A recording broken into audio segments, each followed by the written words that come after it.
Olá pessoal, estamos aqui para fazer mais um vídeo, na verdade o último vídeo do processo seletivo do IFRJ para o curso médio integrado com ensino técnico, que foi aplicado, né, as questões que foram aplicadas na prova dos alunos que iriam cursar iriam iniciar o curso em 2014. Esse aqui é um vídeo diferente, né, um vídeo de um simulado, né, que eu chamei. Na verdade, é uma revisão de todas as questões que nós já resolvemos, né. Eu até tinha prometido este vídeo no fim da última questão, né, a questão 25. A ideia é repassar todas as questões de uma forma assim mais objetiva, assim focando na resolução, não na explicação mais didática de cada questão e nem da matéria relacionada à questão, mas sim foco na resolução direta. A ideia aqui é que, se você conseguir acompanhar esta resolução, você já está mais próximo de conseguir resolver bem as provas. Mas se você achar que está muito rápido as resoluções aqui, é bom você dar uma revisada. Eu vou colocar os links para cada questão para facilitar, né? Você clicar lá e ir para a resolução mais detalhada, mais didática, ok? Vamos repassar aqui alguns pontos que eu listei para este vídeo. Como eu falei, né, um simulado no sentido de que eu vou fazer a resolução das questões sequencialmente, ou seja, vai ser um vídeo mais maçante, mas justamente até para simular a situação da prova, né? Até quanto tempo, depois a gente pode medir quanto tempo eu vou levar e tal, como vai servir como base para vocês, né? Apesar de que eu acho que eu vou ser mais rápido que vocês, porque eu já fiz essas questões, né, e as resoluções já estão prontas, só vou repassar aqui. Mas de qualquer forma vai dar para perceber que vai ser um vídeo mais longo do que os demais, né, de cada questão.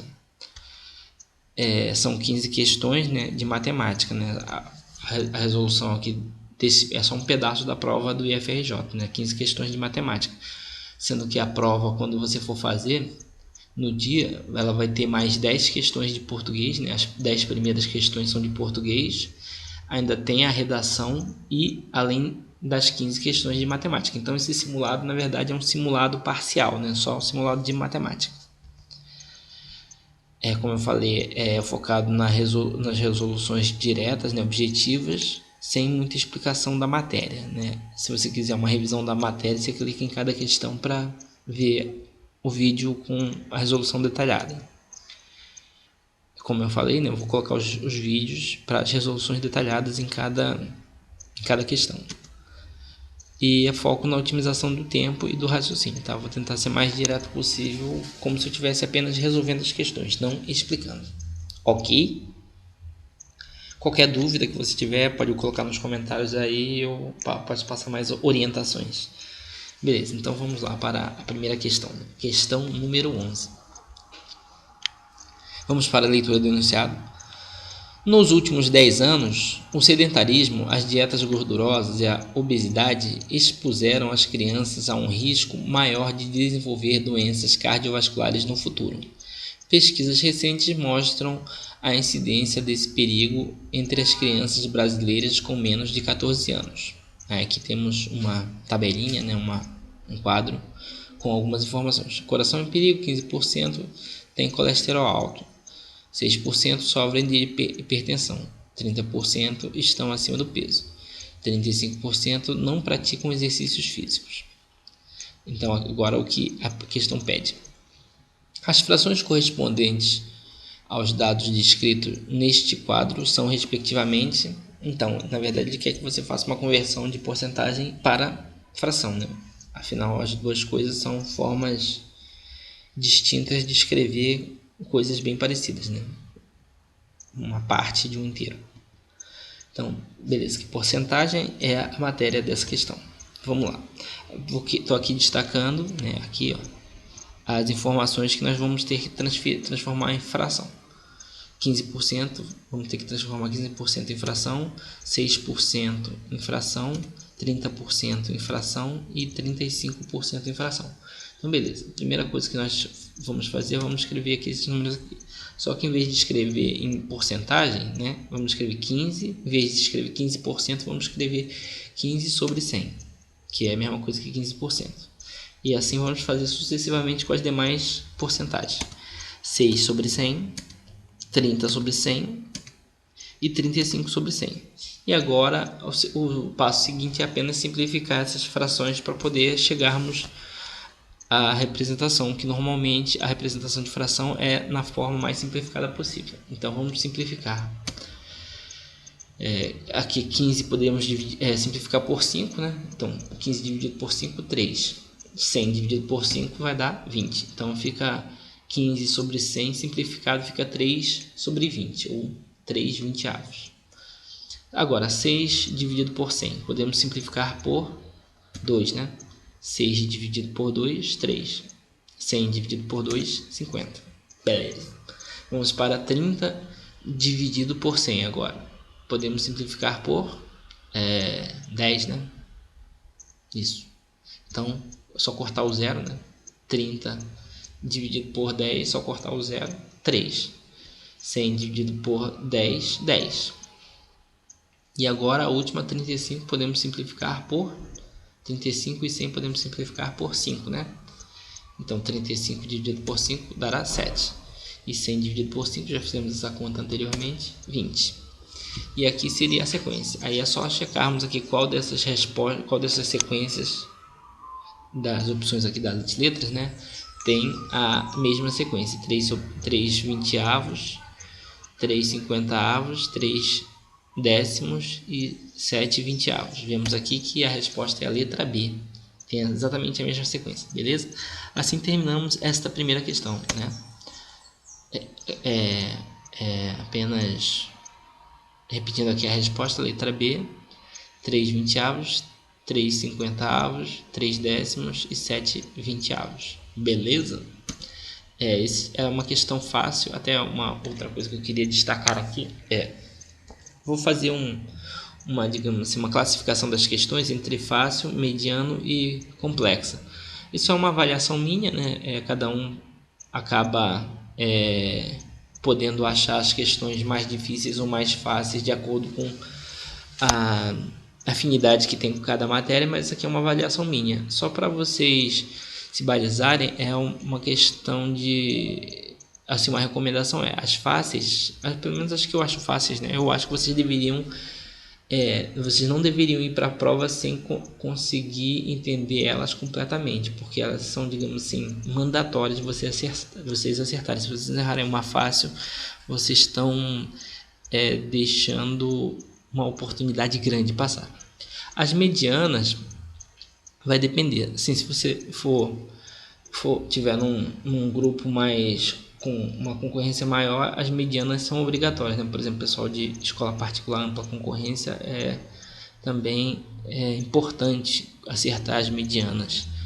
Pessoal de cota, dependendo da cota, se não tiver tanta concorrência, é recomendável acertar para ter um diferencial.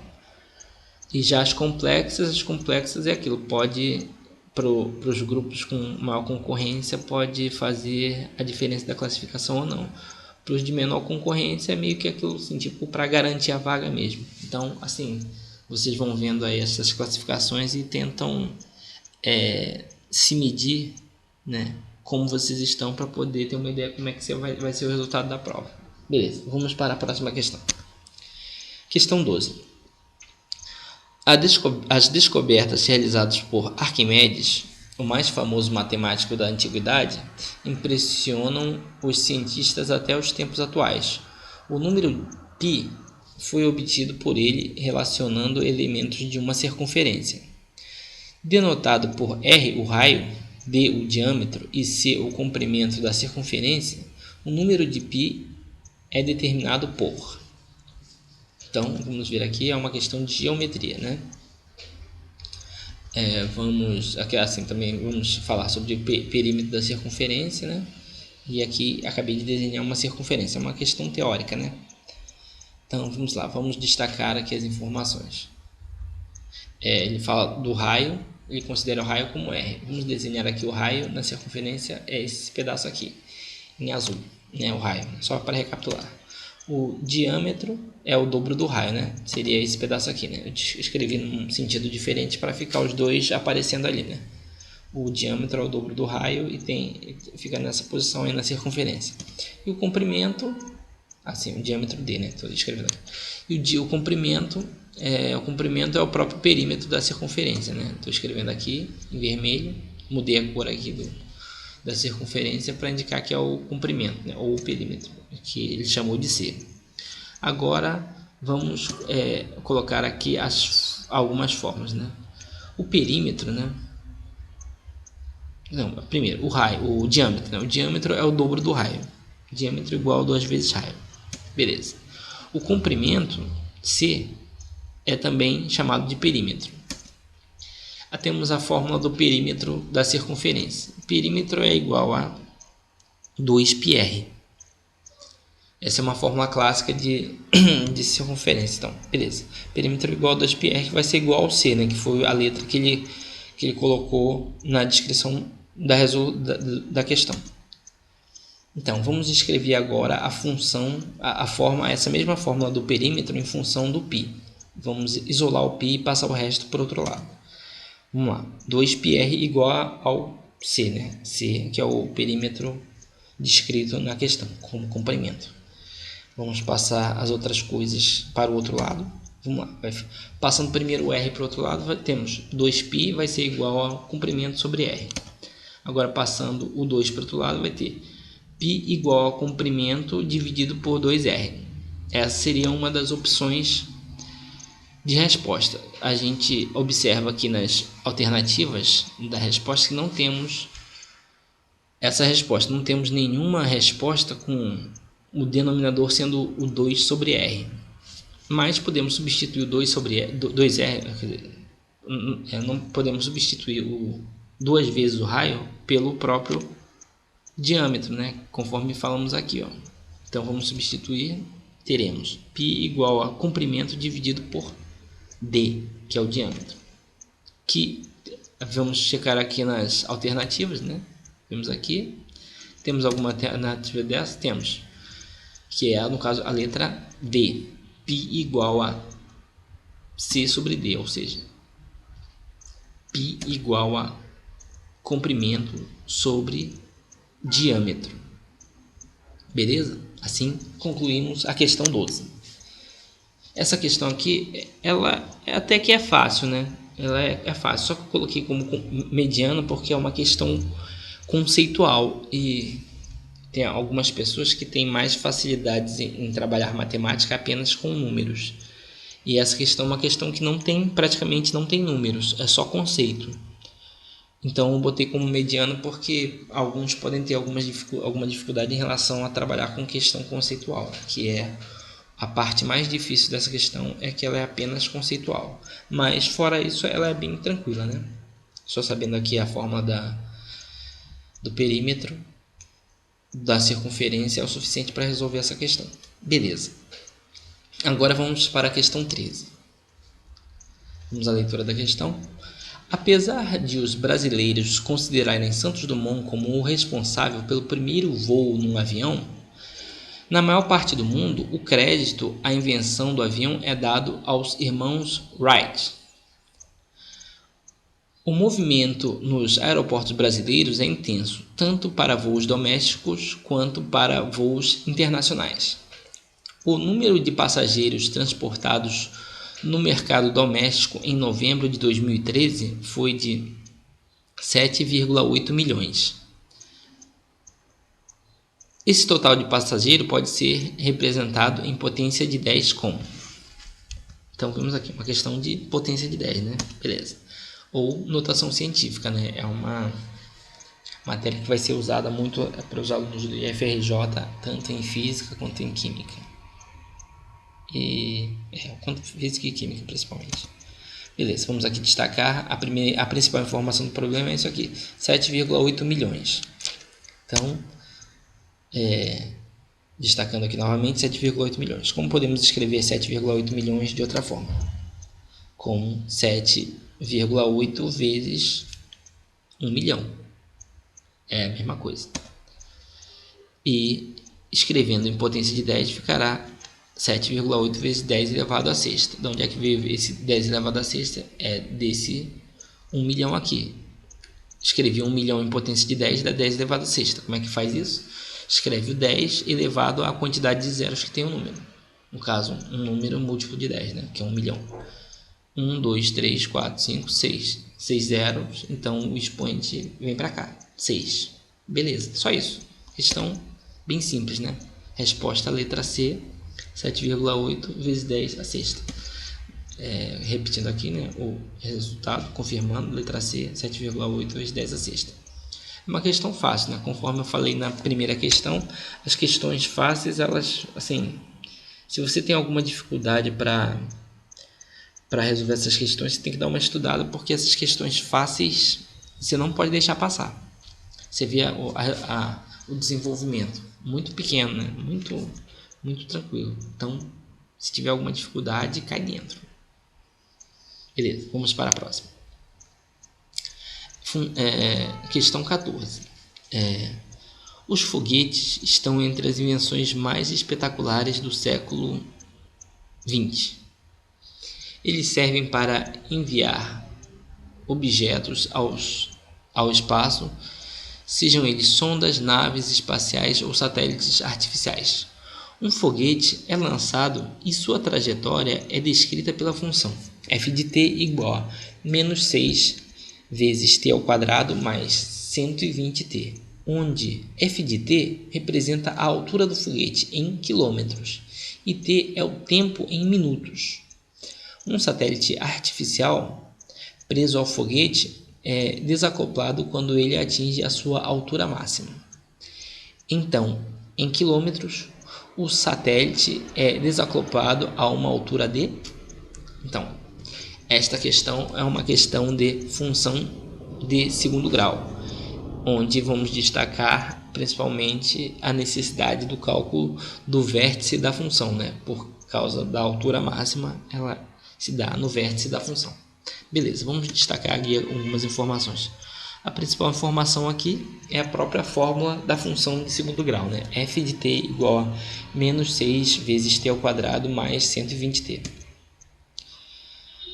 Onde o f de t, né? O f de t é a altura, né? Que é o que a gente precisa saber. É isso que a gente precisa saber, essa informação máxima, ou seja, f de t, a altura do foguete. E o tempo é o x, né? O f de t seria o y da função de segundo grau, e o t, que é o tempo, é como se fosse o x. E ele pede a altura máxima. Beleza. Vamos lá. Reescrevendo aqui a função de segundo grau, f de t igual a menos 6 vezes t ao quadrado mais 120t. Vamos primeiramente definir os coeficientes da função de segundo grau, né? Básico para qualquer resolução de questão de função de segundo grau. A igual a menos 6, né? Aqui, ó. A igual a menos 6, que está junto com t ao quadrado. O b é igual a 120, que é o que está junto com t, 120. E o c é 0, né? Porque ele não aparece aqui, então ele é 0. Seria o termo b, independente seria mais 0, né? A gente não precisa escrever. Então o c é igual a 0. Beleza. Agora vamos ao estudo da concavidade da função, só para termos uma noção melhor de como é o gráfico dessa função. Existem duas possibilidades em relação à concavidade. Você ter uma função assim, né, que é, digamos assim, um sorriso, ou você ter uma função de segundo grau com gráfico assim, que é a concavidade para baixo, que é uma boca triste, né? Então, beleza. Então, vamos definir aqui essa função. Qual dos dois formatos terá essa função aqui? Assim ou assim? Com cavidade para cima ou com cavidade para baixo? Qual a informação que nós devemos procurar? A gente deve saber quanto que vale o A. Se o A é maior que zero ou se o A é menor que zero. O A é menos 6, então ele é menor que zero, certo? Esse pedaço aqui. Ela vai ter esse formato aqui. A menor que zero com cavidade para baixo. Então, beleza, já sabemos como será a função. Até porque, imagina, um foguete, né? O y é a altura do foguete. Ele é lançado para cima, vai subindo e depois começa a descer. E aí o satélite é desacoplado aqui na altura máxima. Beleza. Ponto máximo, né? Conforme eu falei. Então vamos lá. Então temos que usar aqui essa fórmula aqui, ó, o vértice dy, para poder calcular a altura do foguete, que é essa fórmula aí, menos delta sobre 4a. Então vamos agora ao estudo do vértice da função. Temos essas duas fórmulas aí para o vértice da função. Tem o vértice de y e o vértice de x da função. Mas precisamos usar essa parte aqui, vértice de y, conforme eu falei, menos delta sobre 4a. Essa é uma fórmula importante para saber calcular o vértice da função. Na verdade as duas, né? Porque na prova que você for fazer pode ser que ele peça o vértice de x. Mas nessa aqui pediu o vértice de y, então é essa fórmula aí. Então vamos lá. Vértice de y igual a menos delta sobre 4a. Não sabemos quanto é o delta, então precisamos calcular. Qual é a fórmula de delta? Delta é b ao quadrado menos 4ac, né? Uma fórmula clássica de equação de segundo grau. Então vamos substituir os valores, né? B ao quadrado, 120, né? B é 120, então vai ficar 120 ao quadrado. Menos 4a. Quanto é que vale o a? O a vale menos 6. Vezes c, que é 0. Isso aqui vai acabar zerando, né? Então temos 120 ao quadrado dará 14.400, menos 0. 14.400 na verdade vem de... Isso aqui é um número, digamos assim, poderia ser decomposto entre vezes... Como 120 poderia ser escrito como 12 vezes 10, né? Então é só levar os 2 ao quadrado e multiplicar. 12 ao quadrado, 144. 10 ao quadrado, 100. Então 144 vezes 100, 14.400. Beleza. Então sabemos que o delta equivale a 14.400. Vamos voltar aqui para o vértice de y. Substituindo o valor de delta, fica menos 14.400 dividido por 4 vezes a, que é um menos 6. Né? Então substituímos aqui também o delta e o a. Beleza. Menos 14.400 dividido por 4 vezes 6, menos 24. Simplificando por 12, né? Os dois números são simplificáveis por 12. Esse número aqui veio de uma multiplicação de um número múltiplo de 12. Esse aqui é múltiplo de 12. Então temos 14.400 dividido por 12 dará 1.200. E 24 dividido por 12 dará 2. E também eu aproveitei para eliminar os sinais, né? Menos com menos numa divisão dá mais. Então os dois sinais somam. Beleza. Então, dividindo 12.000 por 2, teremos 600 km. E assim, concluímos essa questão. Resposta, letra A, 600 km. Essa questão aqui é uma questão, eu considerei complexa, porque você tem que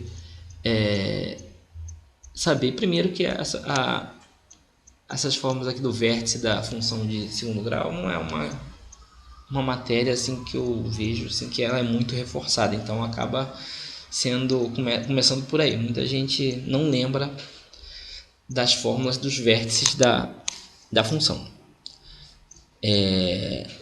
Você tem que interpretar, né, que ele está falando de vértice da função. O enunciado fala de altura máxima, mas ele quer dizer vértice da função. Então tem uma interpretação forte aí, né, que a gente fez quando viu o estudo da concavidade. Então, assim, é uma questão que, além dos conhecimentos matemáticos, você tem que fazer uma interpretação bem forte para poder fazer o relacionamento com a matéria. Por isso que eu acho que ela é um pouco mais complexa.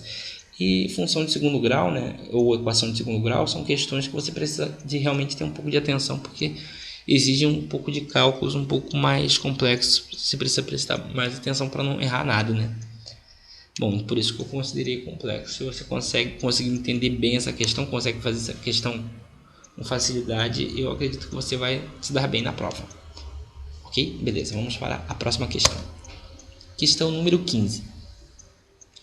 O papiro Hind é considerado o mais precioso documento relativo aos conhecimentos matemáticos dos egípcios e data aproximadamente de 1651 anos a.C.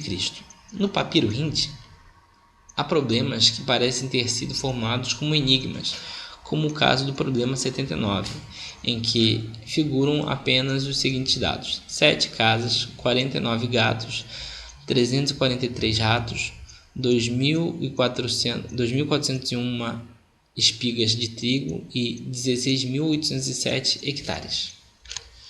Os números desse problema, destinado ao ensino de processos aritméticos aos funcionários do Estado e escribas do faraó, apresenta a seguinte observação. Então, essa é uma questão de números primos, né? E potenciação, coloquei isso aqui. Mas ela também é uma questão assim típica de concurso, né? Assim, não é uma questão comum de se ver em matemática que a gente estuda na escola, né? Ela é um desafio, né? Um desafio. E aí ele coloca algumas afirmações aqui. Você tem que testar se as afirmações são verdadeiras, qual delas é verdadeira, né? Porque só uma será verdadeira. Então é um teste, né? Você tem que uma questão de desafio mesmo. Então beleza. Ele fala que destaca aqui os números do problema. Então vamos destacar aqui na questão quais são os números do problema da questão do problema 79. Os números são 7, 49, 343, 2.401 e 16.807. Esses são os números. Então beleza. Vamos ver aqui as seguintes observações, qual delas será correta. Eu gostaria de destacar primeiro as palavras em cada alternativa, as palavras principais, né? Na letra A temos todos são potência, né? Quero destacar aqui potência e potência. Letra A e B falam sobre potência. E letra C e letra D falam sobre divisão. Então, das duas matérias, eu te pergunto, qual delas é a mais fácil? Divisão ou potência? Eu acho que divisão, né? Por isso, eu vou começar a questão analisando a letra C e a letra D. Então, vamos lá. A letra C, uma divisão por 3. Vamos lá, divisão, letra C. Divisão por 3. Como é que a gente sabe se um número é divisível por 3, né? Vamos pegar aqui o 7, por exemplo. O 7, o que acontece? Ele não é um número divisível por 3. Porque o 7 é um número primo, né? Não é divisível por 3. Então, essa alternativa letra C já está descartada. Vamos para a letra D. Divisível por 49. A gente começa testando sempre o primeiro número, né? A letra B, vamos dividir por 49. Qual o número? 7. 7 é divisível por 49? Não, né? Assim, uma divisão simples, né? Não é divisível, porque o 7 é menor do que 49, então não vai ser divisível. Então, também já está descartado. Letra D não pode ser. Então, só sobrou a letra A. As duas que falam sobre potência. Então, vamos lá. A primeira fala sobre potência de 49. Então, vamos lá. Potência, né? Letra A. Potência de 49. 7 vai ser uma potência de 49? Na verdade, não é uma potência, porque você não pode elevar 49 a um número inteiro positivo que dê 7, né? E também o 7 não é divisível por 49.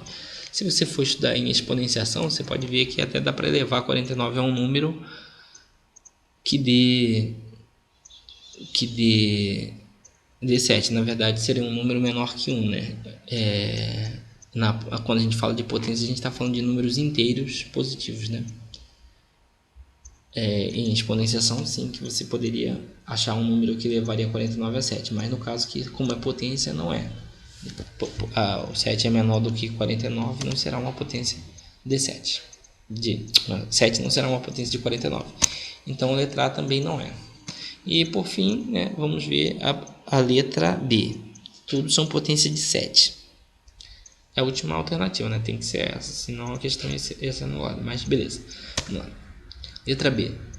Como é que a gente sabe se os números serão potência de 7? Vamos começar a escrever as potências de 7 aqui, né? Vamos lá. 7 elevado a 1 é igual a 7. É a primeira opção, né? Então, do 7 já passamos. 7 elevado a 2 vai ser 7 vezes 7, né? Ou 7 elevado a 1 vezes 7. Dará 49. 7 vezes 7, 49. Beleza, fácil, né? 7, então, até voltando aqui no 49, 49 é o segundo número, ó. Tá, beleza. Tá, ok. Agora, 7 ao cubo. 7 ao cubo vai ser 7 ao quadrado vezes 7, né? Que dará 49 vezes 7. A gente aproveita o resultado aqui da anterior, 49, e só multiplicar por 7, né? Esse método facilita a resolução dessa questão, porque você teria que fazer muita conta. Então, desse jeito, você economiza algumas contas. Aproveita o 49 e multiplica por 7. Vai dar 343, que é o próximo número. Que beleza. Agora a gente vê aqui, 7 elevado a 4. Quanto é que vai ser? Vai ser 7 elevado a 3 vezes 7. Então, a gente pega o resultado aqui do 7 elevado a 3, que é 343, e multiplica por 7. Aí a gente vai ter 7 elevado a 4. Então, 343 vezes 7 dará 2.401. É claro que você vai levar mais tempo para fazer essas contas, né? Porque eu já fiz e já está escrito aqui. Mas, enfim, né? Na prova você vai ter que fazer conta. Então, já vai uma dica aí. Tem que treinar multiplicação. E eu acho que eles colocaram 7 justamente porque é a tabuada mais complexa de multiplicação que existe. Então, todas as outras têm um macete. 7 não. 7 tem poucos macetes. Então, vamos lá. Por último, 7 elevado a 5. Vamos pegar 7 elevado a 4, né? Esse aqui, quanto é que é? 2.401. 7 elevado a 4 vezes 7, ou seja, 2.401 vezes 7. Dará 16.807.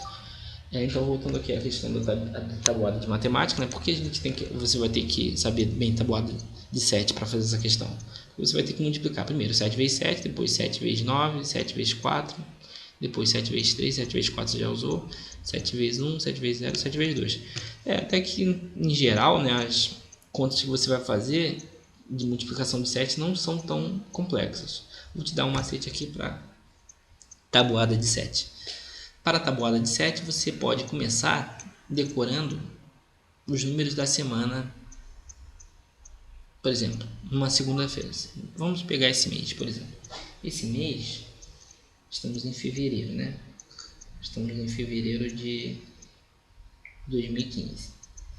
Em fevereiro de 2015, sábado, será dia 7. Você vai ver que todos os outros dias, todos os outros sábados de fevereiro vão ser múltiplos de 7. Vão ser sábado dia 7, depois vai ter um sábado dia 14, depois vai ter um sábado dia 21, e depois vai ser um sábado dia 28.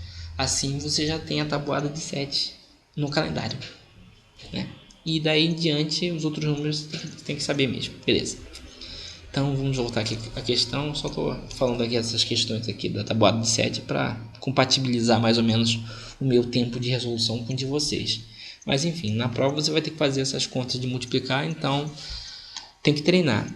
Para fazer essas provas de concurso, essas contas básicas, multiplicação, soma, subtração, divisão, você tem que fazer muito para não te enrolar na hora de fazer a prova, né? Tem que ser como você tem que fazer umas contas dessas como se fosse 2 mais 2. Então, beleza. E obviamente sem calculadora, né? Na prova você não vai poder usar calculadora. Então, só conferindo aqui, né? Chegamos aqui ao resultado aqui. Todas as potências de 7 bateram, né? Vamos aqui, ó, 7 é o primeiro número, 49 é o segundo número, 343 é o terceiro número, 2.401 é o quarto número e 16.807 é o quinto número. Então, todos são potência de 7.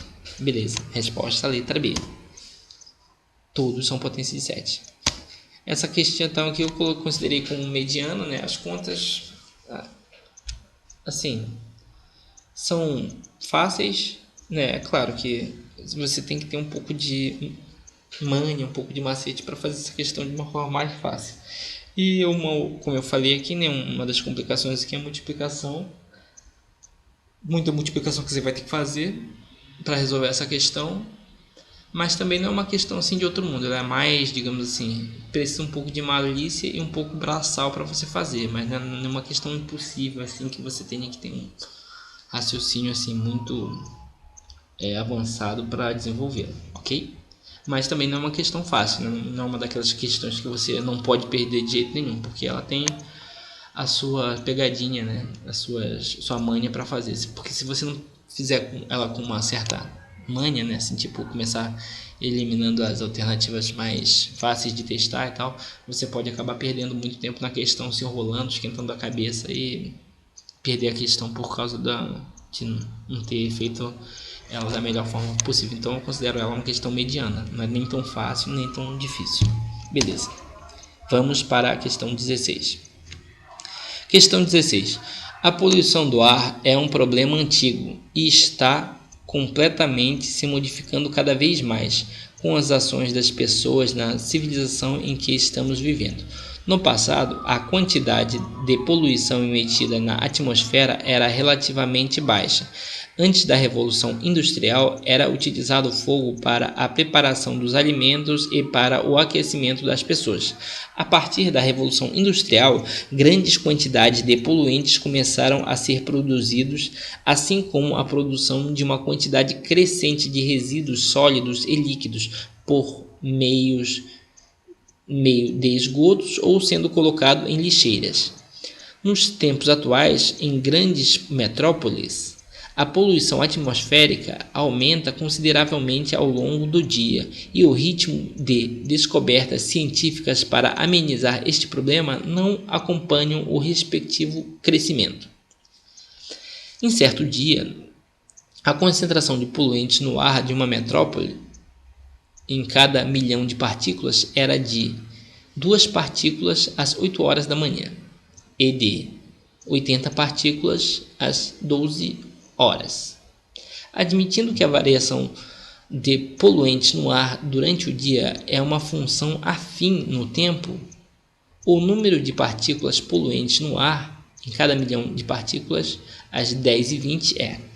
Então, a primeira coisa que eu queria destacar aqui nessa questão é aquele texto gigantesco aqui de poluição atmosférica que não serve para nada em relação à resolução da questão, né? Isso é uma característica da IFRJ. Você vai ver que várias questões dessa prova têm enunciados grandes que não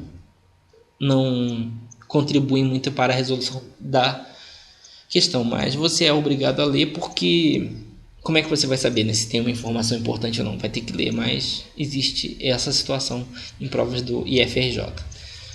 Vamos aqui então mencionar a matéria que usaremos para resolver essa questão. É uma questão de função de primeiro grau e também utilizaremos sistemas para o desenvolvimento da questão. E além disso também conversão de unidade, né? Já vimos aqui que é uma questão que vai utilizar muitos conceitos, beleza. E por fim, regra de 3, né, que é um conceito que sempre aparece em várias questões. Beleza, vamos lá. Uma informação importante aqui no enunciado que eu quero destacar é função afim. O que é uma função afim no tempo? Esse é um termo que eu não conhecia, eu tive que pesquisar na internet, mas você não vai ter tempo de fazer isso durante a prova, até porque você não vai ter internet. Mas função afim é uma função de primeiro grau, beleza? Por isso que eu botei aqui função de primeiro grau. Mas é uma coisa meio que óbvia, né? Se não for uma função de primeiro grau, fica meio impossível de resolver essa questão. Beleza. Vamos aqui agora destacar as informações efetivas da questão. Às 8 horas da manhã, temos 20 partículas. E ao meio-dia temos 80 partículas. Essas são as informações principais que ele te dá para poder você escrever a função de primeiro grau. Então vamos lá, função de primeiro grau. Como vamos escrever? Vamos escrever x e y. Vou considerar aqui que o tempo é o x, né? Que eu destaquei aqui no enunciado de vermelho e estou escrevendo x como vermelho. E o y de azul, que vai ser a quantidade de partículas, já em milhão de partículas. Beleza. Às 8 horas, x sendo 8, as partículas são 20. X sendo 12, o y, o número de quantidade de partículas, é 80. Beleza. Então, vamos começar a escrever a fórmula da função de primeiro grau. A fórmula de função de primeiro grau é y igual a ax mais b. Então, temos que definir estes coeficientes. Como definiremos estes coeficientes? Iremos substituir estes dois casos aqui, x igual a 8, y igual a 20, x igual a 12, y igual a 80. Vamos substituir estes dois casos nessa função aqui e teremos duas equações em função de a e de b. Vamos lá, primeiro caso. Quando y igual a 20, o x igual a 8. Então teremos isso aqui, 20 igual a vezes 8 mais b. E substituindo no segundo caso, quando o y igual a 80, temos que a é igual a vezes 12, né? 12, o x é 12, mais b. Então, passamos agora a ter que trabalhar com esse sistema aqui, que é um sistema em função de a e b, que são os coeficientes da função de primeiro grau. Então, vamos lá. Vamos fazer o sistema. Vamos ter que primeiro destacar uma das equações do sistema. Escolher, né? Eu escolhi 20 igual a vezes 8 mais b. Temos que escolher uma das duas equações para começar a trabalhar o sistema. Se você preferisse escolher essa aqui, se você achasse mais bonito, tudo bem. Eu achei mais bonito essa aqui. Não existe um critério assim único para definir qual a primeira equação que você vai usar na resolução do sistema. Você tem que escolher, uma questão de preferência. Eu preferi escolher a primeira porque eu gostei. Então beleza, vamos lá. O que eu tenho que fazer agora? Eu tenho que isolar uma das variáveis, ou a ou b. Eu tenho que isolar para poder fazer a resolução. É esse o método. Vamos lá. Então vamos isolar aqui. Eu escolhi isolar o b. Então vamos ter 20, né, que já estava do lado de cá, vai ser menos a vezes 8, passei o a vezes 8 que estava somando ao b para cá, subtraindo, igual a b. Então já temos defini já aqui, isso aqui é o valor de b. Agora vamos para a segunda equação aqui, ó. Segunda equação, peguei essa aqui e repeti aqui. O que eu vou fazer? Vou pegar e substituir o valor de b nessa equação. Essa equação está aqui. Vou pegar esse valor de b aqui, ó, b igual a isso aqui, ó, 20 menos a vezes 8. Vou substituir aqui. Então vai ficar assim. 80 vai ser igual a vezes 12. Apenas repetir esse pedaço aqui, ó. 80 vai ser igual a vezes 12 mais b. Quanto é que vale o b? 20 menos a vezes 8. Substituir esse b aqui daqui. Então, beleza. Aí substituir agora é só tirar os parênteses e fazer as contas. Teremos 80 igual a vezes 12 mais 20 menos a vezes 8. Agora eu junto as coisas iguais, né? Número com número. Ou seja, essas partes aqui que só tem número 8 e 20 vou juntar. E as partes que só tem a vou juntar. A vezes 12 com a vezes 8. Então ficará da seguinte forma. 80 menos 20, né? O 20 passou desse lado aqui que estava somando para o outro lado da igualdade subtraindo, vai ser igual a 12a menos 8a. Só inverter aqui a letra com o número, mas continua a mesma coisa. Então só fazer as subtrações. 80 menos 20, 60, igual a 12a menos 8a, vai dar 4a. Beleza. Temos então que a será igual a 60 dividido por 4. A será igual a 15. Beleza, já achamos o valor de A. Agora, vamos achar o valor de B. Como? Pegamos aqui a fórmula do B, que a gente já tinha achado aqui, né? Só estou repetindo ela aqui para quê? Para substituir o A. A gente já sabe quanto é que vale o A. Então, vamos lá. Substituo o A. A menos, ou digamos, 20, desculpa, voltando, 20 menos o A, que é 15. 20 menos 15 vezes 8 igual a B. 15 vezes 8 dará 120. Então, temos 20 menos 120 igual a B. Sendo assim, subtraímos aqui 20 menos 120 dará menos 100. B igual a menos 100. Então já achamos o valor de A e de B. Agora o que faremos? Vamos substituir o valor de A e B na função de primeiro grau. Substituir apenas os coeficientes. E aí teremos a nossa função de primeiro grau da questão. Y igual a 15x, que 15 vem daqui, ó, do A, menos 100, que é o B. Beleza. Agora a gente consegue descobrir qualquer coisa. que é agora o que a gente precisa descobrir, é quanto que vale o y quando o A é igual a 10 horas e 20 minutos. Né? Porque o A é a hora. Beleza, então temos que descobrir o y. Vamos lá.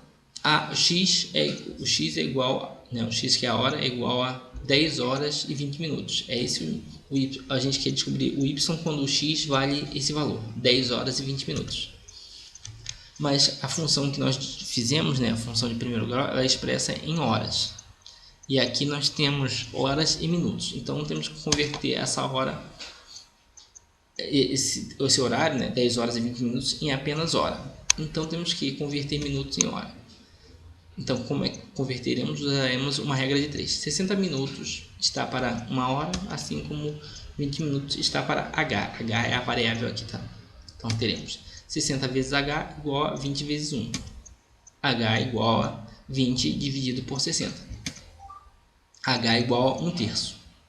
Beleza. Então, 10 horas e 20 minutos é a mesma coisa que 10 mais 1/3. Então, beleza. Vamos substituir esse valor aqui em x. Aqui, nessa função aqui, Só estou pegando aqui, essa função aqui, jogando aqui, para poder conseguir desenvolver e substituir o x aqui. Então, vamos substituir o x.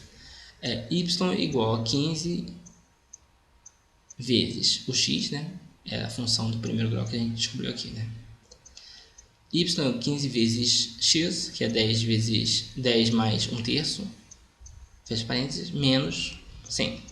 Então, vamos fazer essa multiplicação. 10 vezes 100 é 15 vezes 10 e 15 vezes 1/3. 15 vezes 10 vai dar 150. 15 vezes 1/3 vai dar 15 dividido por 3, menos 100. Agora, simplificando essa fração aqui, teremos 15 dividido por 3 dará 5. Então, repetindo aqui, dará y igual a 150 daqui, mais 5 daqui, menos 100. Beleza, agora é só somar tudo. 150 menos 100, 150 mais 5, 155 menos 100. Subtraindo, dará y igual a 55. Essa é a resposta. Letra C. Y igual a 55. Essa questão aqui eu considerei complexa, obviamente, porque você tem que descrever uma função de primeiro grau baseado em algumas informações. Para isso você tem que usar sistemas, e além disso ainda teve que fazer conversão de unidade e tal, Até pela lista aqui de matérias que a gente ia usar, já dava para ver que era uma questão complexa. Se você conseguir acompanhar essa resolução por aqui, você está muito bem, parabéns. Se você conseguiu resolver essa questão sozinho, está ótimo. Se você está com dificuldade nessa questão, não se desespere, essa é uma questão complexa. É aquela questão assim para não todo mundo acertar as 15 no concurso. Mas se você quiser acertar as 15, você pode clicar no link da questão para ver com mais detalhes e trabalhar essa questão. Mas não se desespere, essa questão aqui vai ser necessária para você dependendo da sua situação. E é uma questão mais complexa, é natural que se tenha mais dificuldade nessa questão. Beleza, vamos para a próxima. 17. Médicos aumentam a idade mínima para exame de próstata de 45 para 50 anos. Os exames para rastreamento de câncer de próstata devem ser feitos a partir de 50 anos e não mais a partir de 45 anos, segundo nova recomendação da Sociedade Brasileira de Urologia. A mudança está de acordo com as últimas descobertas científicas e segue orientações das principais sociedades médicas internacionais. Segundo esse texto, o percentual de aumento no número de anos representa, em relação à idade inicial, aproximadamente. Então, essa aqui é uma questão de porcentagem. E regra de 3, porque normalmente é uma das ferramentas principais para resolver questões de porcentagem. Não é a única, mas é uma das principais. Beleza, vamos lá. Ele pede o aumento percentual em relação à idade inicial, porque o aumento percentual poderia ser tanto em relação à idade inicial quanto em relação à idade final. É possível calcular a porcentagem em relação às duas idades, mas aqui ele definiu, ele quer em relação à idade inicial. Beleza. A idade inicial é 45 anos e a idade final é 50 anos. Então vamos calcular primeiro, antes de calcular a porcentagem, temos que calcular quanto que foi o aumento. Você deve falar assim, pô, o aumento foi 5. O aumento foi 5. Mas como é que a gente calcula? Valor final menos valor inicial, né? 50 menos 45 igual a 5. Isso aí, beleza. Você estava certo. Você tinha calculado de cabeça e deu 5 mesmo. Que beleza. Mas o aumento absoluto, né, que a gente chama 5 anos. O aumento de 5 anos. Ele quer saber qual a porcentagem. 5 anos equivale a quanto por cento de 45? Então vamos lá. Aumento de 5 anos. Vamos lá calcular a porcentagem. Então, quanto foi o aumento percentual? Vamos fazer aquela famosa regra de 3, né? Como ele falou assim que a referência é em relação à idade inicial, consideramos que a idade inicial é 100%. Ou seja, 45 anos equivale a 100%. E A, que é a variável da questão aqui, que eu botei como A de anos,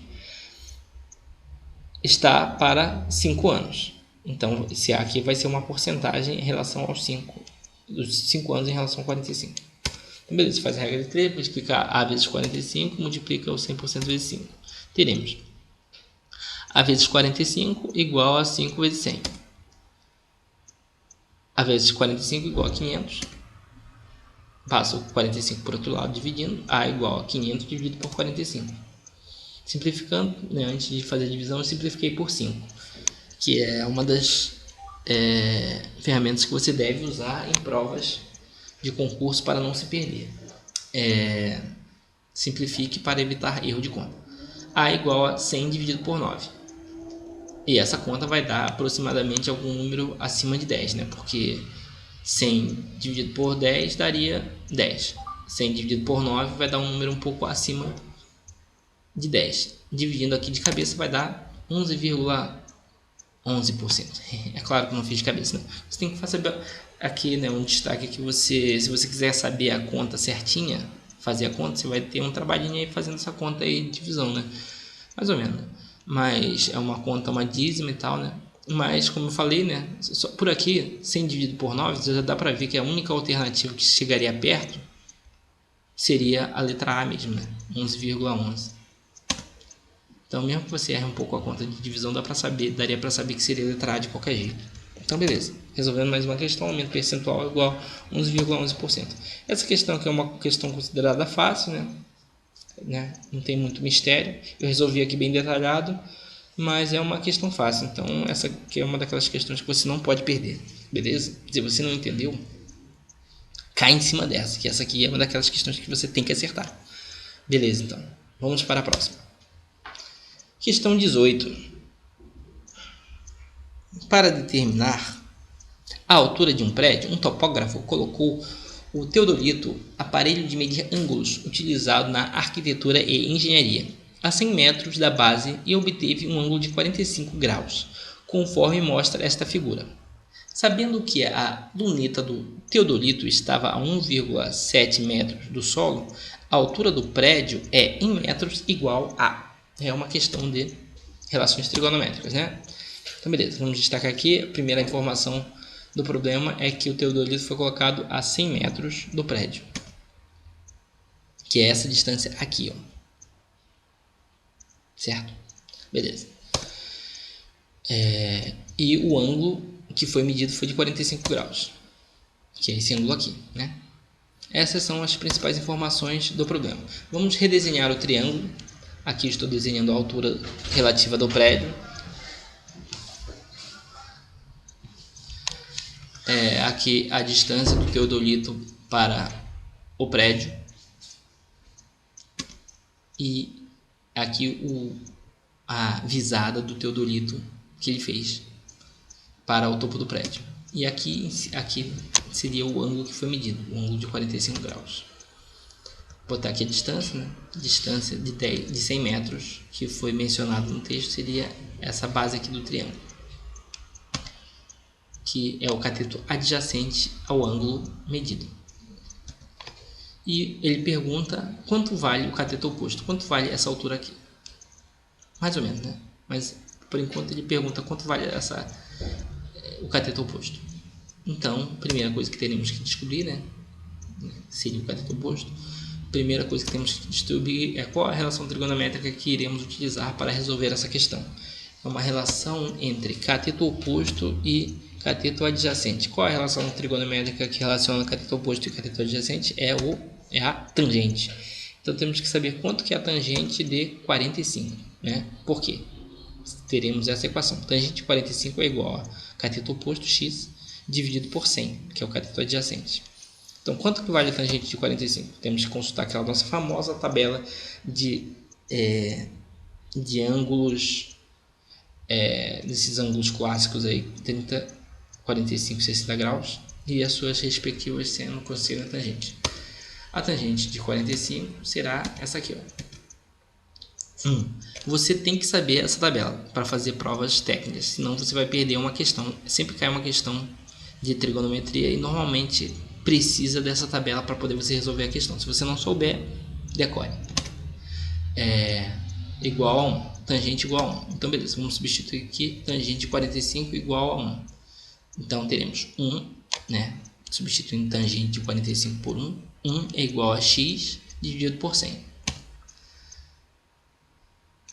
Passando sempre para o outro lado, fica 100 vezes 1, 100, né? Então fica 100 igual a x. Beleza, acabou a questão? Não. Tem mais uma pegadinha aqui que a altura. O teodolito estava a 1,7 metros de altura do solo. Então, essa altura aqui tem que ser adicionada aos 100. A altura real vai ser 100 mais esse 1,7 aqui, que era a altura onde foi medida, né? Digamos assim, estava abaixo aqui do triângulo. Então, vamos somar 100 mais 1,7 dará 101,7. Resposta, letra D. Altura igual a 101,7 metros. Beleza, assim resolvemos mais uma questão. Eu considerei que ela fácil, né? Tem apenas essa observação assim. Se você sabe relações trigonométricas, tem que saber, não tem jeito para fazer essa questão. Mas em uma questão de relações trigonométricas, ela é uma questão fácil. Eu poderia até botar como mediano, né? Porque também você tem que saber esse negócio aqui e tal, né? Mas você sabendo que você tem que saber, é só estudar, né? Só estudar, decorar e tal, arrumar um jeito de fazer essa tabela na prova e saber as relações trigonométricas. Se você sabe a matéria, ela é fácil. Se você não sabe a matéria, né, nenhuma questão vai ser fácil. Eu poderia até considerar ela como mediana, porque trigonometria é uma matéria assim, né, digamos assim, específica, né? Se você quiser considerar mediana, tudo bem. Mas é uma questão que, sabendo poucas coisas, você consegue resolver ela tranquilamente, né? Beleza, vamos para a próxima. 19. A água sanitária poderia curar doenças de pele. Tomar banho com água sanitária poderia ajudar a tratar algumas doenças de pele. A descoberta foi publicada na revista científica Journal of Clinical Investigation.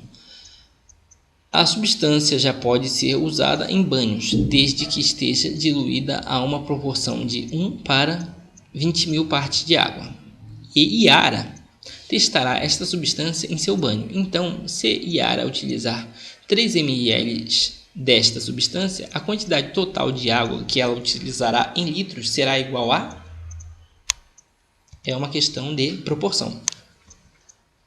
E regra de 3, obviamente. E teremos uma pequena conversão de unidade aqui, de volume, tal, beleza.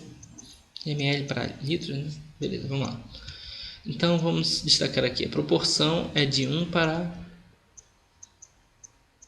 20 mil partes. 1 para 20 mil partes. Então, beleza. Vamos lá. A Yara utilizará 3 ml. Qual será a proporção de água, né? Então, vamos fazer essa proporção agora. Vamos lá.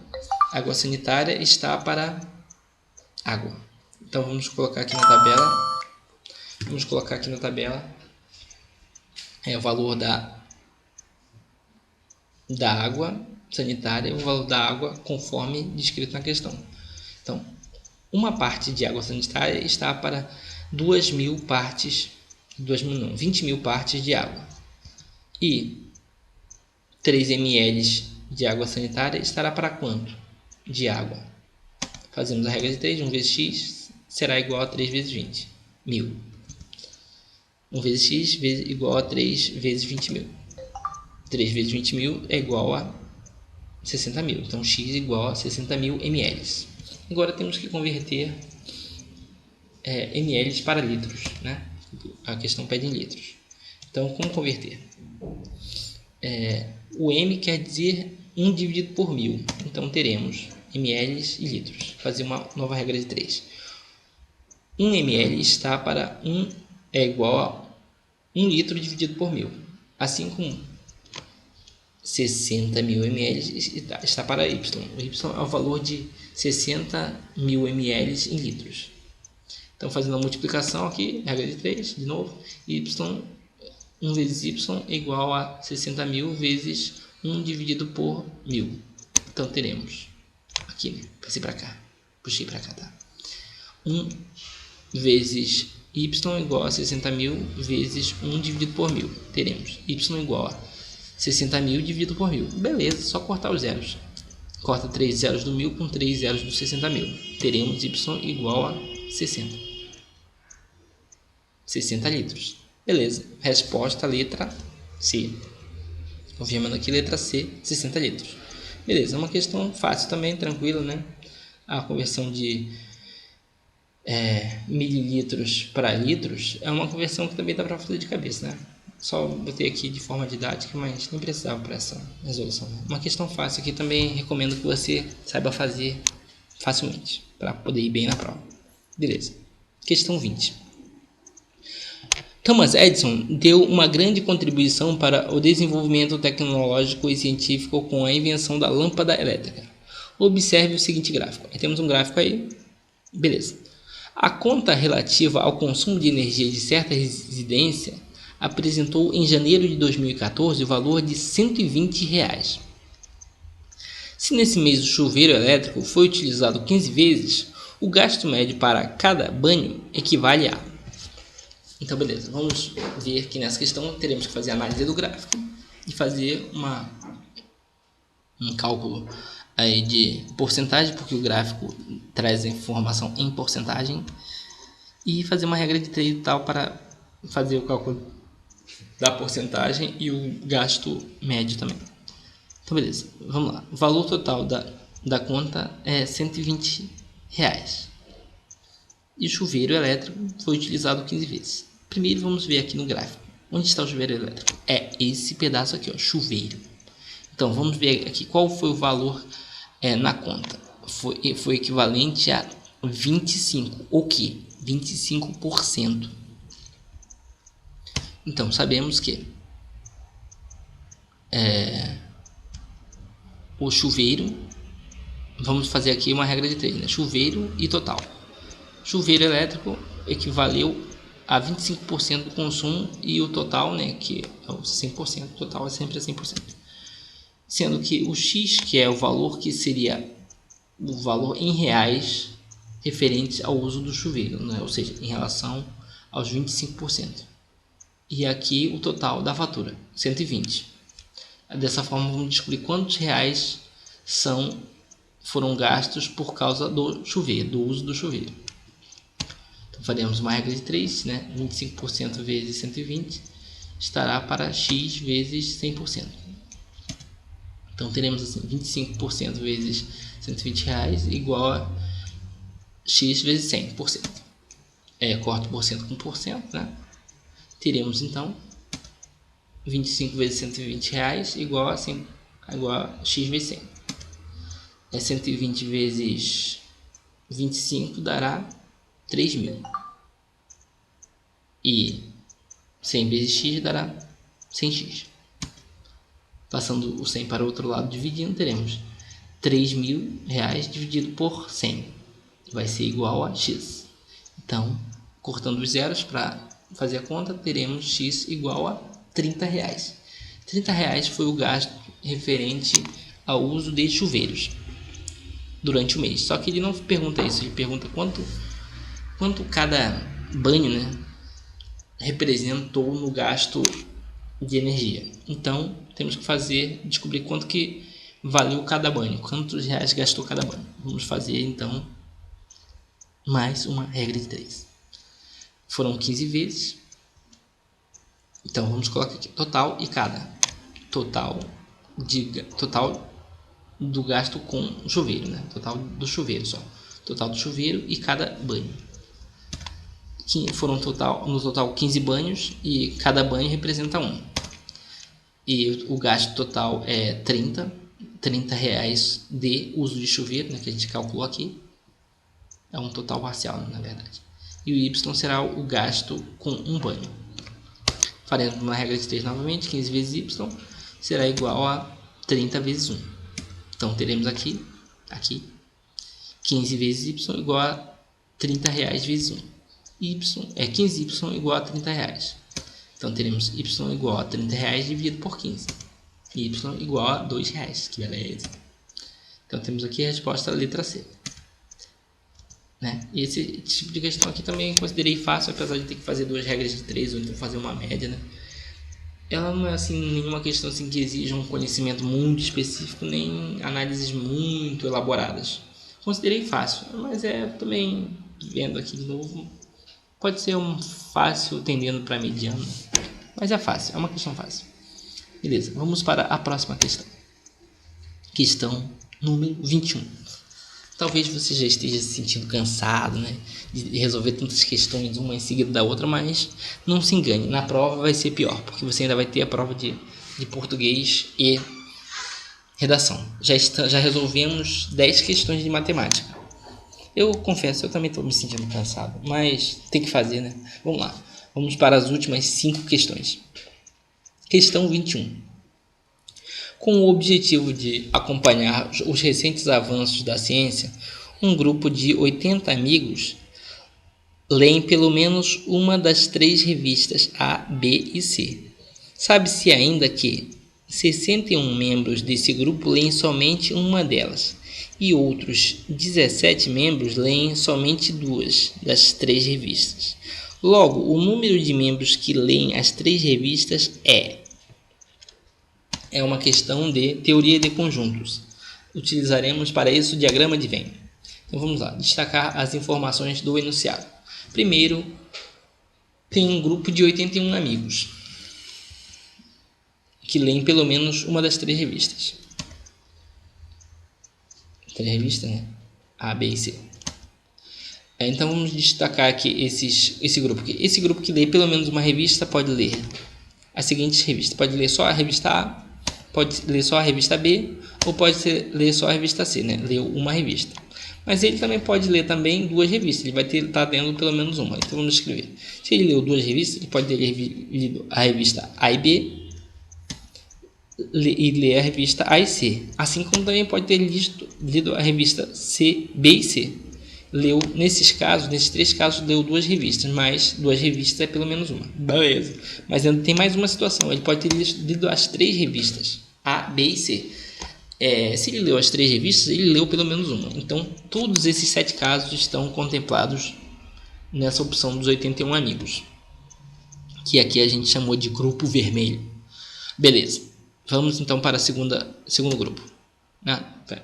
Antes vamos começar a desenhar aqui o nosso diagrama de Venn bonitinho. É um diagrama de Venn quadrado, diferentemente do que normalmente se vê por aí, um diagrama de Venn com círculos, né? Fiz um diagrama de Venn quadrado, porque um diagrama de Venn é apenas uma representação gráfica de informações, né? Pode ser um quadrado, pode ser um retângulo, pode ser um círculo. É importante que seja uma representação gráfica. Beleza, vamos para então o segundo grupo. O segundo grupo é um grupo de 61 membros que leem somente uma revista. Reparem no somente, né? Diferentemente do pelo menos. O somente é uma palavra muito específica. O pelo menos é uma palavra muito abrangente. Então, justamente por causa do somente, a diferença do somente e o pelo menos é a diferença do grupo vermelho para o grupo azul, né? O somente, ele relaciona os que leem apenas uma revista.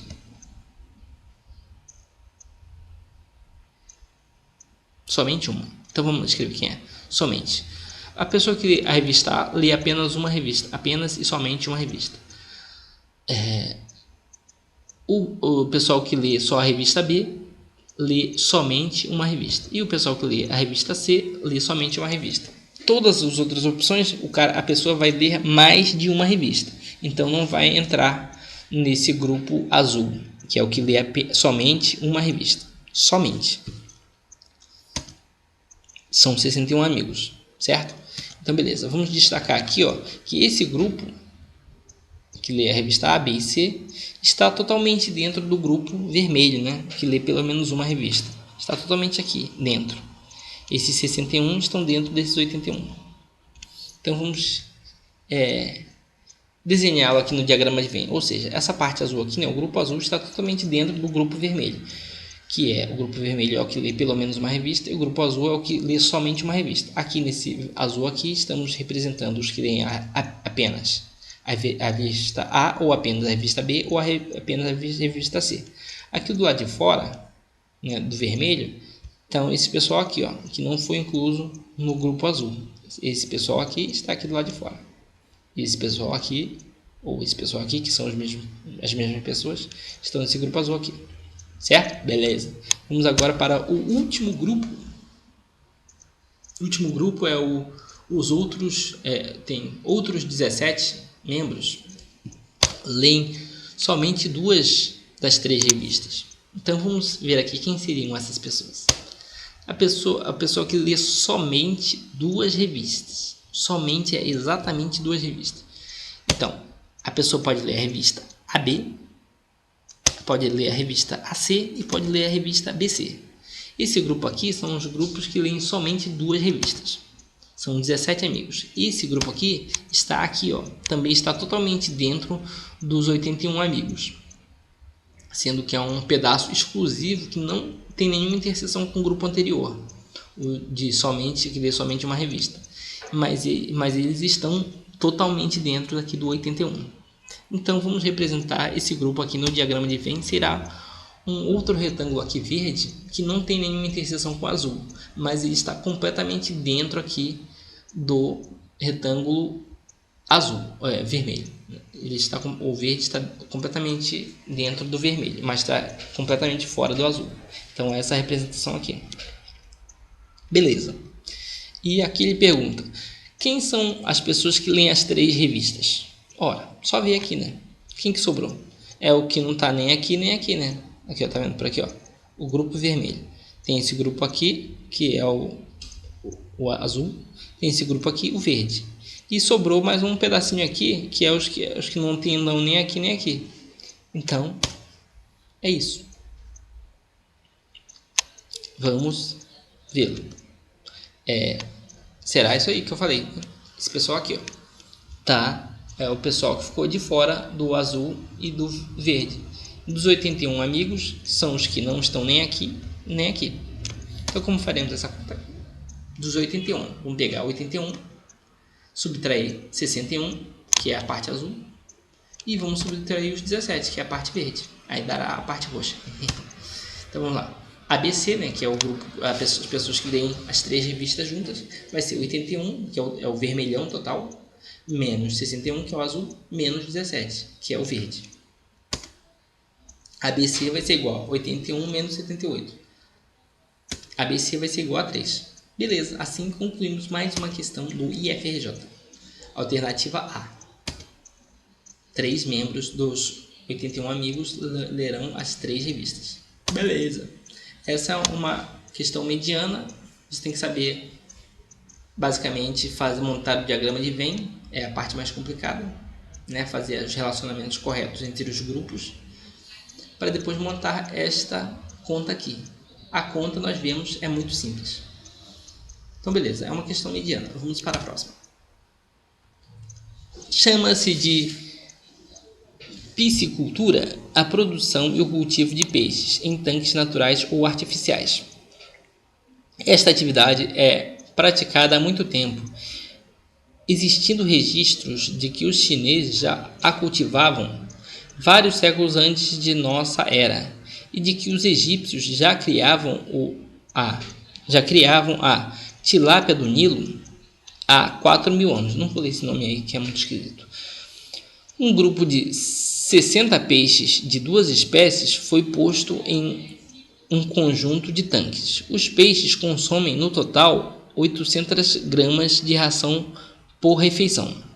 Sabendo-se que um peixe da espécie X consome 1,5 gramas de ração por refeição e que um peixe da espécie Y consome 1 grama por refeição, a quantidade de peixes de cada espécie no conjunto de tanques é a seguinte.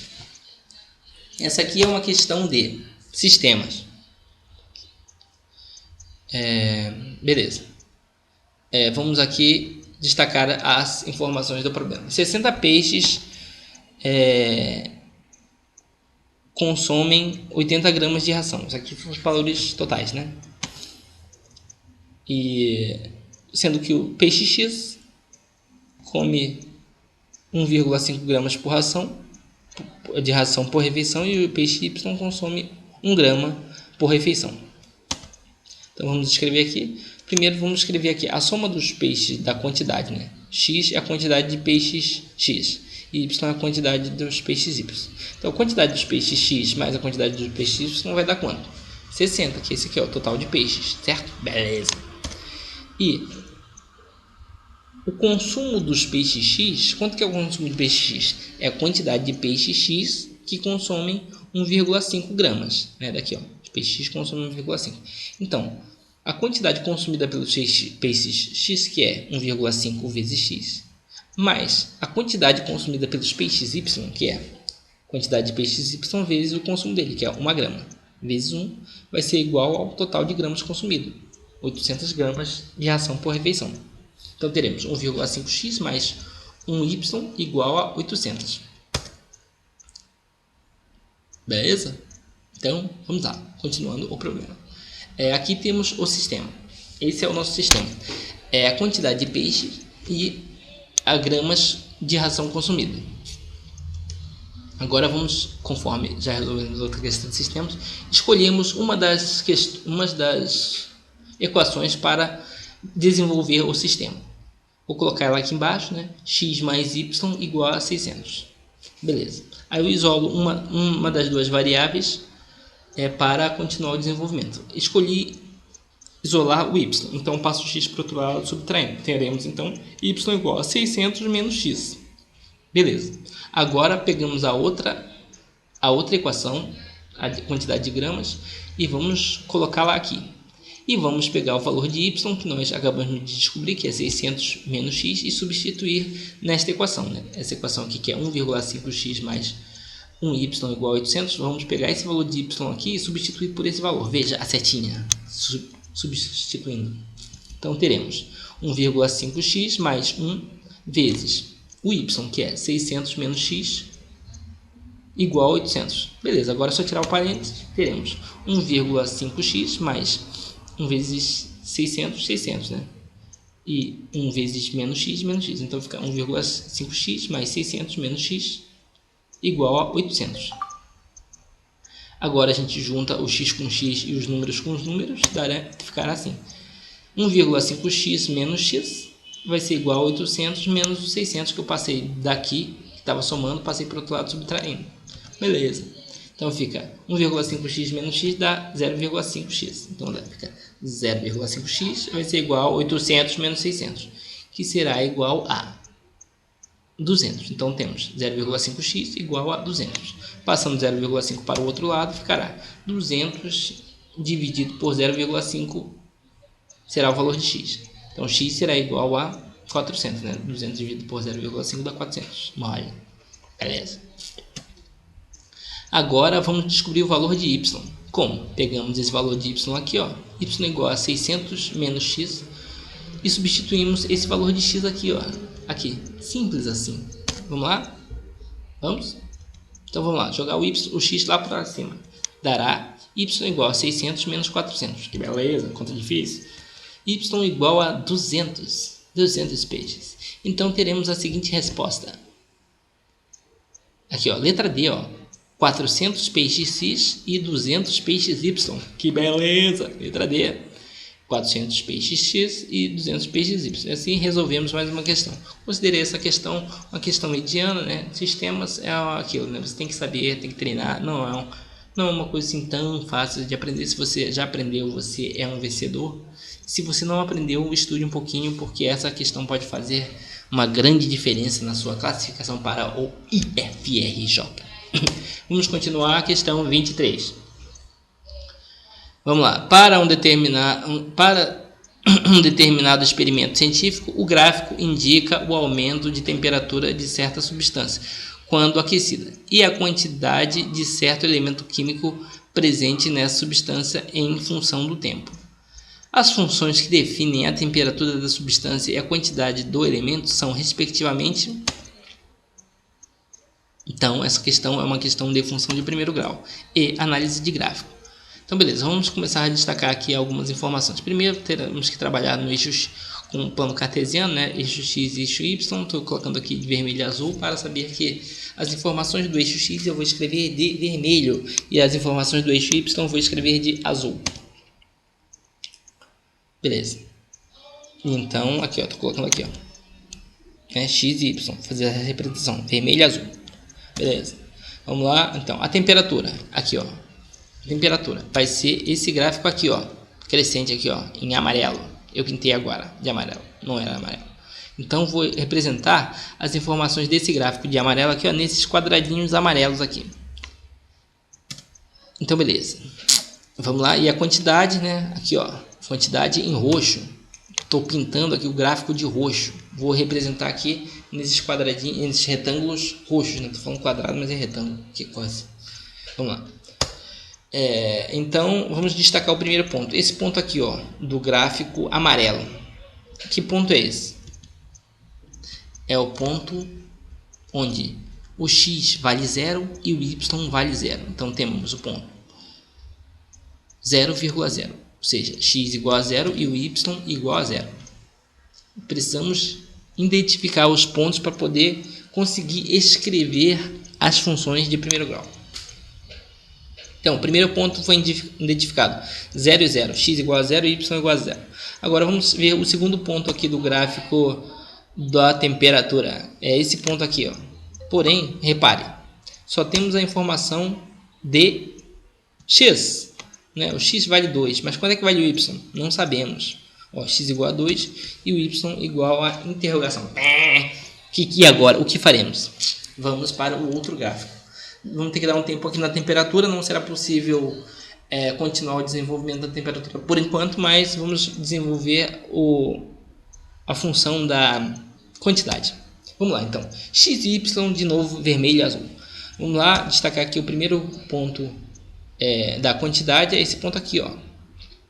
Nesse ponto aqui, quanto que vale x? X vale 0, e o y vale 3. Então, vamos escrever isso aqui, ó.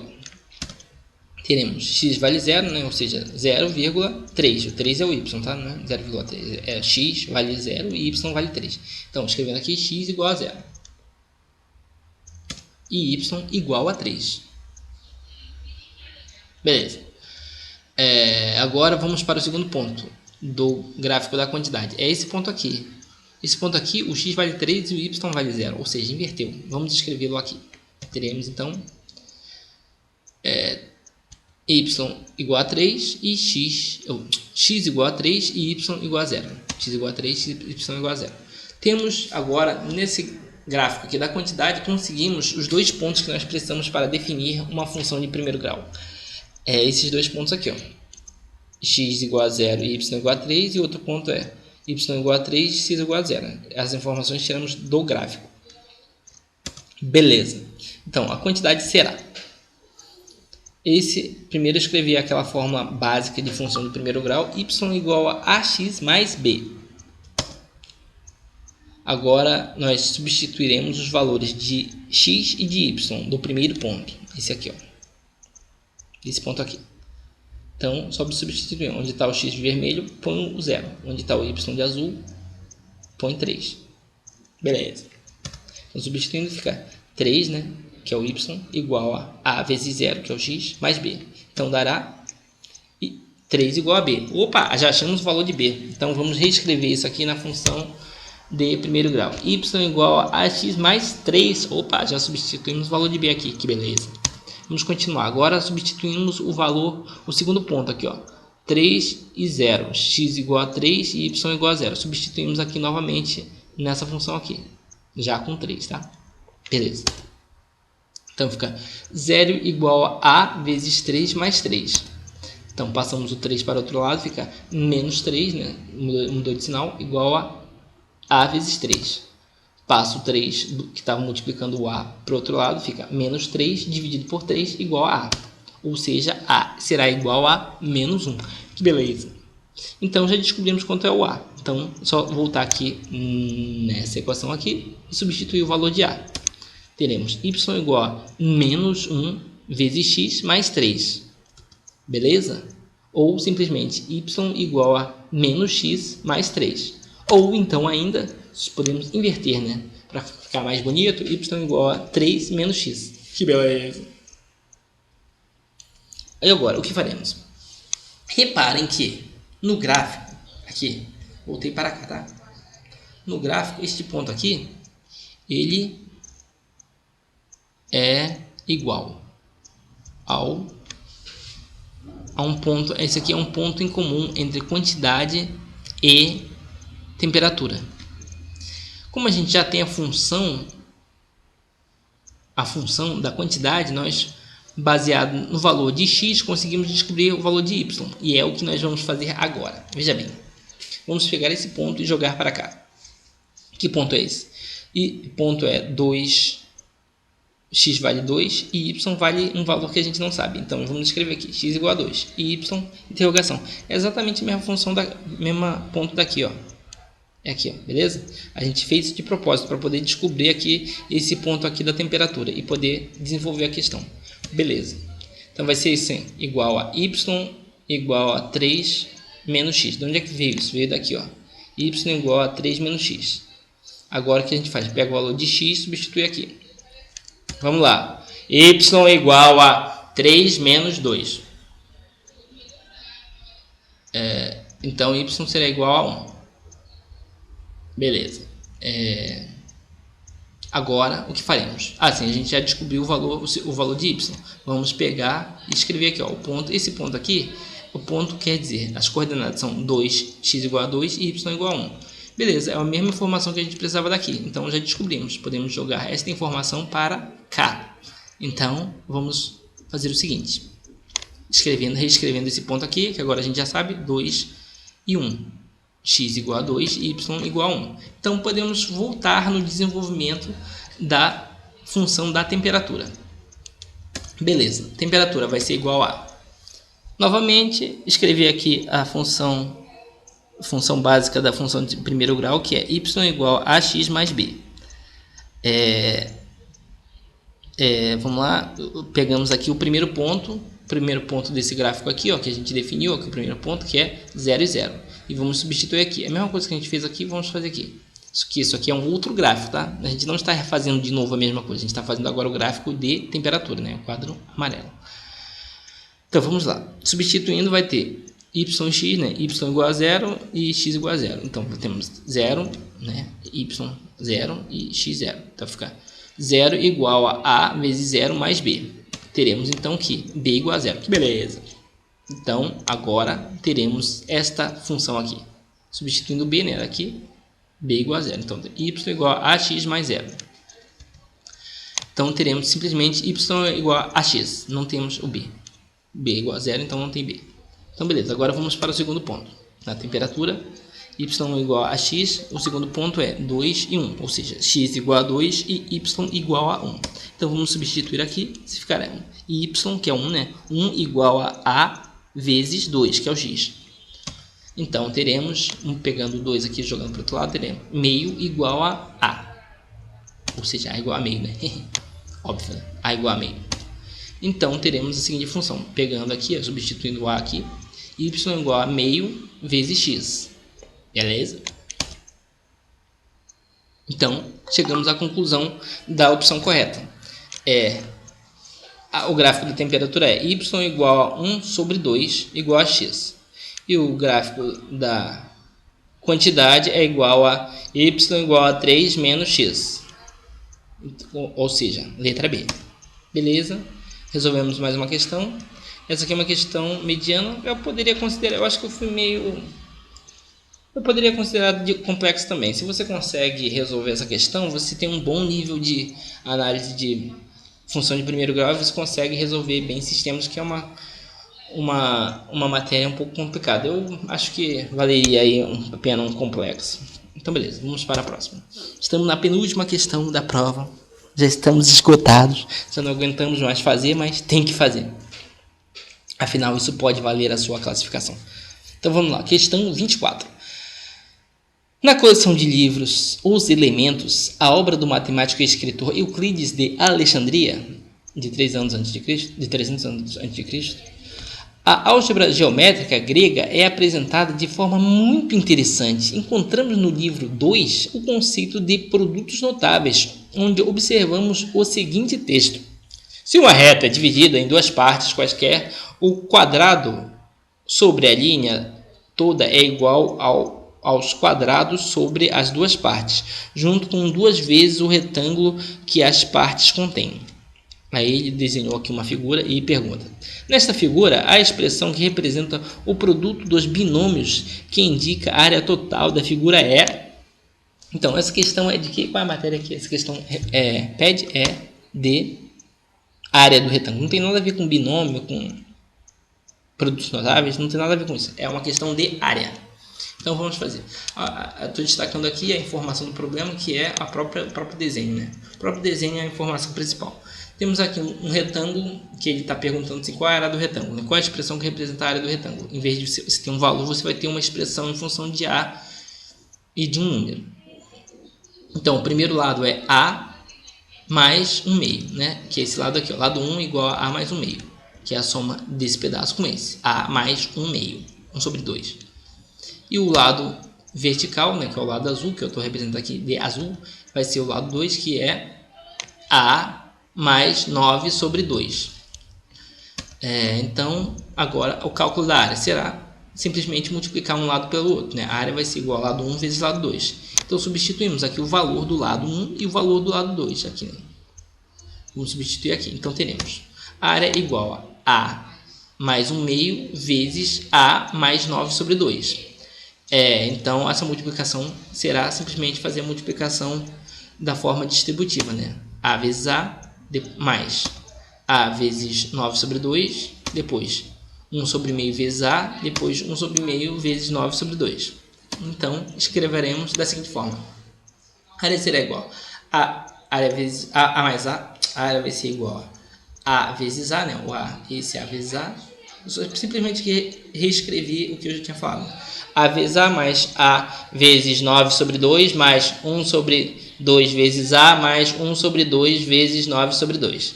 Essa será a expressão dessa multiplicação que nós acabamos de falar. Então, teremos que fazer o seguinte. A área vai ser igual a A ao quadrado, né, que é esse A vezes A, mais 9 sobre 2A, mais 1 sobre 2A, mais 9 sobre 4. Porque, de onde sai esse 9 sobre 4? 1 sobre 2 vezes 9 sobre 2. Então, continuando o desenvolvimento aqui da área, teremos a área ao quadrado. A área será A ao quadrado mais 10 sobre 2A, que é a soma de 9 sobre 2A mais 1 sobre 2A, mais 9 sobre 4. Para terminar aqui, vamos fazer a simplificação aqui desta fração aqui. A área será igual ao quadrado mais 5, né, que é 10 dividido por 2, 5A mais 9 sobre 4. Beleza, agora a gente vê se tem alguma opção que tenha essa resposta. Vamos ver letra C, que beleza, tem essa opção. Então a resposta é letra C. A área é igual a A ao quadrado mais 5 sobre A mais 9 sobre 4. Beleza? Então tá. Essa aqui é uma questão que eu considerei mediana. Ela na verdade está mediana para fácil, né?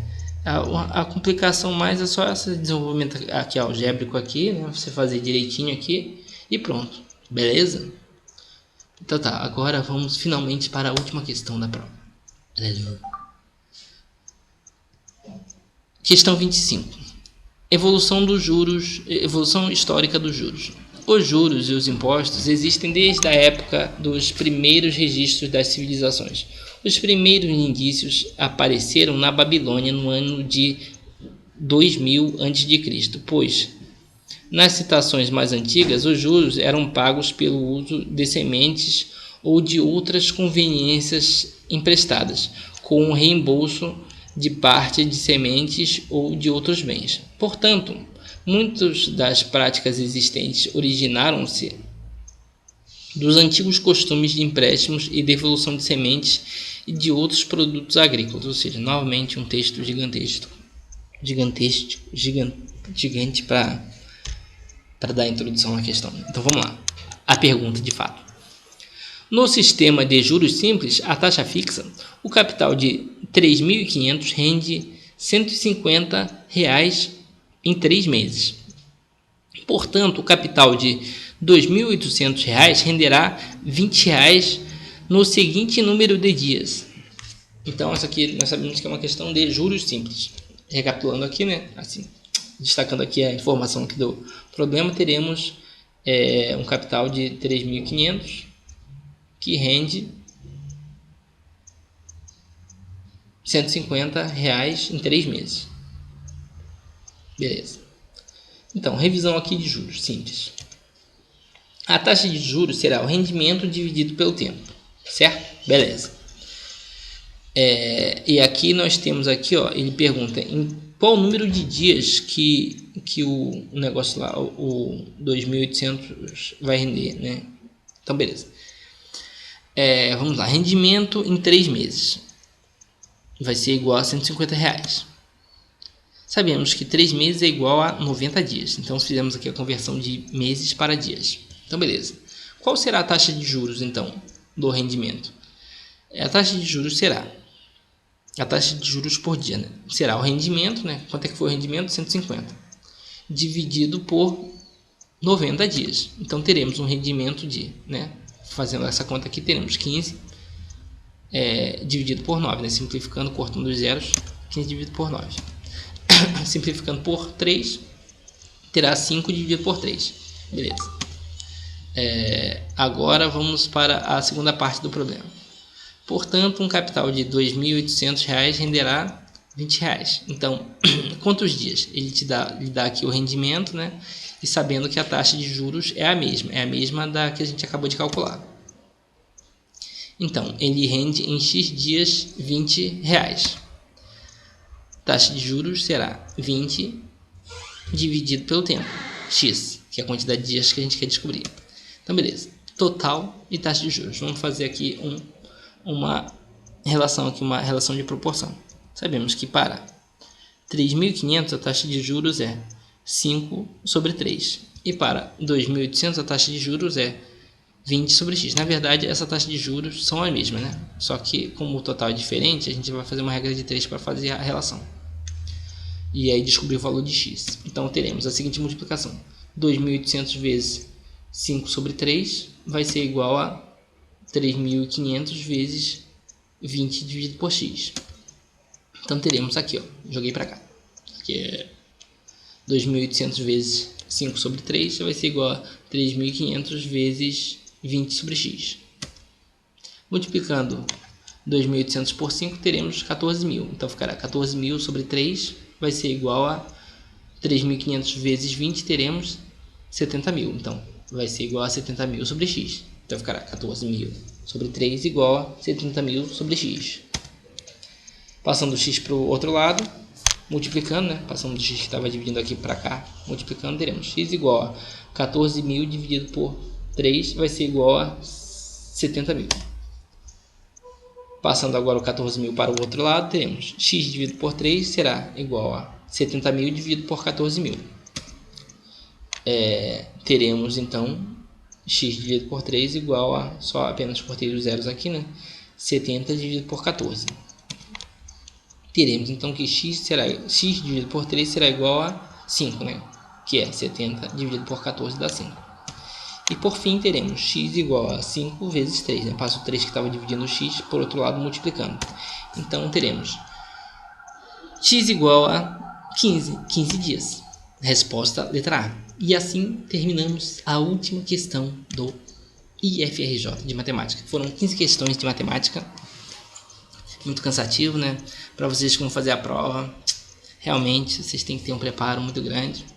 Se preparem, e saibam que vai ser difícil. Mas essa questão aqui é uma questão aqui mediana, né? Por causa da análise da questão dos juros, como é que você relaciona uma taxa de juros com o outro, né? Baseado nessa regra de 3 aqui, eu acho que isso aqui é o pulo do gato da questão. O resto é conta e é uma questão mediana, beleza? E assim concluímos a nossa revisão para a prova de matemática do IFRJ. Esse foi o simulado aqui da prova de 2014, né? Vocês vão fazer outra prova, mas a ideia é essa aí. As provas do IFRJ, elas são parecidas em termos de perfil. Então, se vocês treinarem com uma, vocês vão ter uma ideia de como será a outra. É importante vocês treinarem a resolução da prova inteira, direto, para você simular como será seu cansaço no dia da prova.